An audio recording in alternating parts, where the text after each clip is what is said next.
Түлкі мен қырғауыл. Тыңда. Бір түлкі қалың орманда келе жатады.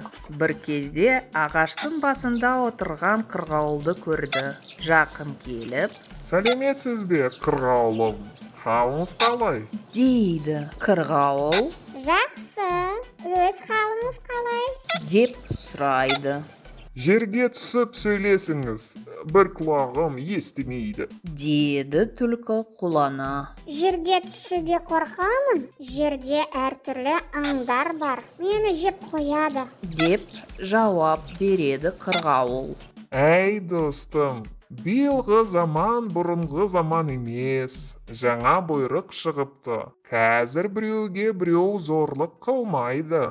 Қой мен қасқыр, түлкі мен тауық бірге жүру керек. Деді түлкі. Жақсы, хабарыңызға рахмет достым. Ана жақтан иттер келе жатыр. Оларға да хабарды айтыңыз ба? Түлкі ит деген сөзді естіп қаша жөнелді. Қырғауыл Қайда барасың? Бұйрықты ұмытып кеттің бе? деп айқайлайды. Кім біледі, олар бұйрықты әлі естімеген шығар. Қайтала. Бір түлкі қалың орманда келе жатады. Бір кезде ағаштың басында отырған қырғауылды көрді.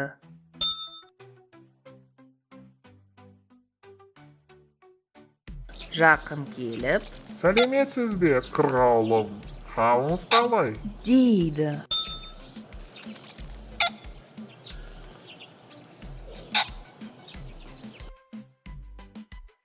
Қырғауыл Жақсы, өз халыңыз қалай? деп сұрайды.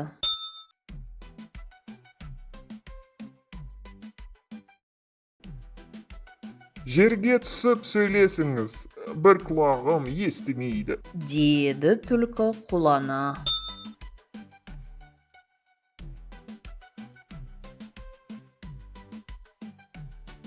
Жерге түсуге қорқамын. Жерде әртүрлі аңдар бар. Мені жеп қояды. Деп жауап береді қырғауыл.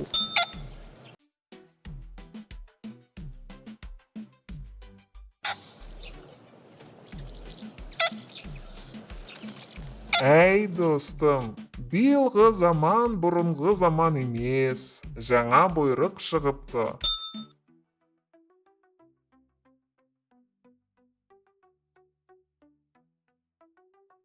Қазір біреуге біреу зорлық қылмайды. Қой мен қасқыр, түлкі мен тауық бірге жүру керек. Деді түлкі.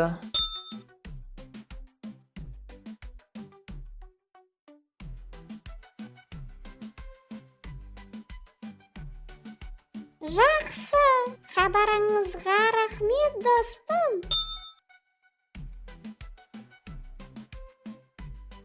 Ана жақтан иттер келе жатыр. Оларға да хабарды айтыңыз ба?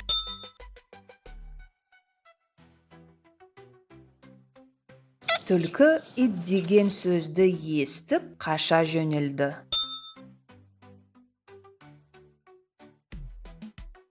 Қырғауыл Қайда барасың? Бұйрықты ұмытып кеттің бе? деп айқайлайды.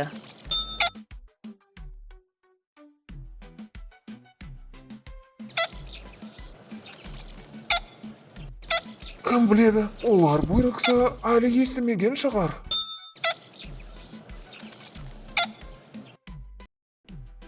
Өзің айт.